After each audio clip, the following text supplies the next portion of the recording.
মধ্যপ্রাচ্যে ইরানকে ঘিরে যুক্তরাষ্ট্রের ব্যস্ততার মাঝেই তাইওয়ানে বাড়ছে চাপ। একের পর এক যুদ্ধবিমান, নৌযান এবং সামরিক মহড়ার মাধ্যমে নতুন বার্তা দিচ্ছে চীন। বৈশ্বিক শক্তির ভারসাম্যে তৈরি হওয়া এই ফাঁক কি কাজে লাগাচ্ছে বেইজিং, নাকি নতুন কোনো সংঘাতের পূর্বাভাস? ইরান যুক্তরাষ্ট্র উত্তেজনার মাঝেই তাইওয়ান ঘিরে চীনের সামরিক তৎপরতা হঠাৎ করেই দৃশ্যমানভাবে বেড়ে গেছে। সাম্প্রতিক ঘটনাগুলো ইঙ্গিত দিচ্ছে এটি বিচ্ছিন্ন কোনো মহড়া নয়, বরং ধারাবাহিক কৌশলের অংশ। বিশেষ করে ইরান যুদ্ধ অনুষঙ্গে যুক্তরাষ্ট্রের ব্যস্ততা চীন সুযোগ হিসেবে নিচ্ছে বলে ধারণা করা হচ্ছে। তাইওয়ানের প্রতিরক্ষা মন্ত্রণালয়ের তথ্য অনুযায়ী একদিনে 19টি চীনা সামরিক বিমান, 9টি নৌবাহিনীর জাহাজ এবং 2টি সরকারি জাহাজ দ্বীপটির আশেপাশে সক্রিয় ছিল।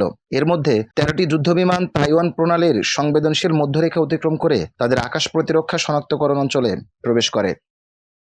এই ধরনের অনুপ্রবেশ শুধু সামরিক শক্তি প্রদর্শন নয়, বরং মনস্তাত্ত্বিক চাপ তৈরির কৌশল হিসেবেও দেখা হচ্ছে। এর আগের দিনও একই ধরনের সামরিক তৎপরতা লক্ষ্য করা যায়, যেখানে 15টি যুদ্ধবিমান মোতায়েন করা হয়। এই বিমানগুলোর মধ্যে 11টি মধ্যরেখা অতিক্রম করে, যা দীর্ঘদিনের অঘোষিত সীমারেখাকে কার্যত অকার্যকর করে দিচ্ছে। যৌথ আকাশ ও নৌ মহড়ার মাধ্যমে চীন তাদের সমন্বিত যুদ্ধ সক্ষমতার প্রদর্শন করছে। তাইওয়ানের সেনাবাহিনীর এসব গতিবিধির উপর সার্বক্ষণিক নজর রাখছে এবং প্রয়োজনীয় প্রতিরক্ষামূলক ব্যবস্থা জোরদার করছে বলে জানা গেছে। মধ্যপ্রাচ্যে ইরান ও যুক্তরাষ্ট্রের মধ্যকার চলমান উত্তেজনা বৈশ্বিক শক্তির ভারসাম্যে সাময়িক শূন্যতা তৈরি করেছে, যা কৌশলগতভাবে কাজে লাগানোর চেষ্টা করছে চীন। তবে যুক্তরাষ্ট্রের সামরিক সক্ষমতার ভিত্তিতে এই সুযোগ আদৌ ইতিবাচক ফলাফল এনে দিবে কিনা সেটাও বিবেচনায় রাখতে হবে চীনকে। বিশ্লেষকদের মতে, যুক্তরাষ্ট্র যখন মধ্যপ্রাচ্যের সামরিক ও কূটনৈতিকভাবে গভীরভাবে জড়িত, তখন এশিয়া প্রশান্ত মহাসাগরীয় অঞ্চলে তাদের মনোযোগ তুলনামূলকভাবে কমে যায়।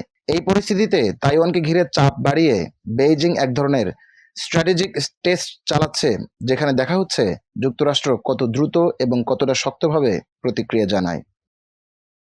তাইওয়ান কার্যত এই মুহূর্তে কৌশলগত অনিশ্চয়তার মধ্যে রয়েছে বলে মনে করছেন অনেক বিশ্লেষক। চীন সরাসরি যুদ্ধ না করে ধারাবাহিক সামরিক উপস্থিতি ও মহড়ার মাধ্যমে চাপ তৈরি করছে, যা গ্রে জোন ট্যাকটিক্স হিসেবে পরিচিত। এই কৌশলে সংঘাতের মাত্রা নিয়ন্ত্রণে রাখা সম্ভব, কিন্তু প্রতিপক্ষের উপর চাপ অব্যাহত থাকে। ফলে যুদ্ধ ছাড়াই কৌশলগত সুবিধা আদায়ের পথ তৈরি হচ্ছে বেইজিং এর জন্য। চীন ও তাইওয়ানের বিরোধ বহু দশকের পুরনো। তাইওয়ানের নতুন প্রেসিডেন্ট উইলিয়াম লাই শপথ নেওয়ার কয়েকদিন পরেই একটি বড় আক্রমণ অনুকরণ করে দ্বীপটিকে ঘিরে বড় সামরিক মহড়া শুরু করেছিল চীন। মহড়াটি ছিল মূলত স্বশাসিত তাইওয়ানের উপর চীনের দাবির বহিঃপ্রকাশ। তবে বর্তমান পরিস্থিতি সেই বিরোধটিকে নতুন কৌশলগত ও বাস্তবতায় রূপ দিচ্ছে। চীন বরাবরই তাইওয়ানকে নিজেদের অবিচ্ছেদ্য অংশ হিসেবে দাবি করে আসছে।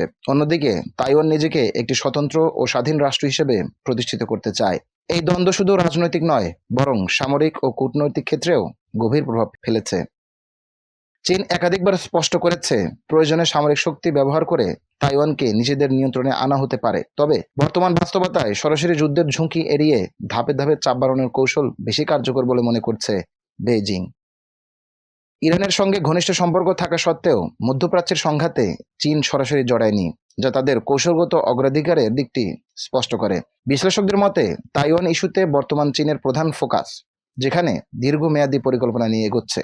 তাইওয়ান প্রণালীর উত্তেজনা শুধু আঞ্চলিক নিরাপত্তার প্রশ্ন নয়, এর প্রভাব ছড়িয়ে পড়তে পারে পুরো বিশ্ব বাণিজ্যে ও অর্থনীতিতে। অতীতে তাইওয়ান প্রণালীতে মার্কিন বিমান ও যুদ্ধজাহাজের উপস্থিতি নিয়ে বহুদিন ধরেই প্রতিবাদ এবং অভিযোগ জানিয়ে আসছে চীন। বিশ্বের অন্যতম গুরুত্বপূর্ণ বাণিজ্য পথ এই তাইওয়ান প্রণালী। প্রতিদিন বিপুল পরিমাণ পণ্য ও জ্বালানি এই পথ দিয়ে পরিবাহিত হয়। এখানে অস্থিরতা তৈরি হলে বৈশ্বিক সরবরাহ ব্যবস্থা বড় ধরনের ঝুঁকিতে পড়তে পারে। বিশেষ করে সেমিকন্ডাক্টর শিল্পে তাইওয়ানের ভূমিকা অত্যন্ত গুরুত্বপূর্ণ, যা বিশ্ব প্রযুক্তি খাতের জন্য অপরিহার্য। চীনের চাপ বাড়ানোর কৌশল যুক্তরাষ্ট্র ও তার মিত্রদের জন্য নতুন করে নিরাপত্তা ও কূটনৈতিক চ্যালেঞ্জ তৈরি করছে। একই সময়ে মধ্যপ্রাচ্যে ও এশিয়ায় উত্তেজনা বাড়ায় যুক্তরাষ্ট্রের জন্য বহুমুখী সংকট মোকাবেলা কঠিন হয়ে উঠেছে। বিশেষজ্ঞদের মতে, এই দ্বিমুখী চাপ ভবিষ্যতের বৈশ্বিক শক্তির ভারসাম্য নির্ধারণে গুরুত্বপূর্ণ ভূমিকা রাখতে পারে। মধ্যপ্রাচ্যের চরম উত্তেজনা এবং তাইওয়ান প্রণালীর চাপ, দুই ভিন্ন অঞ্চলের সংকট যেন এক সুতোয় বাঁধা। সরাসরি যুদ্ধ নয়, বরং শক্তি প্রদর্শন, কৌশল এবং চাপের এই নতুন বাস্তবতায় দ্রুত বদলে যাচ্ছে বিশ্ব রাজনীতি।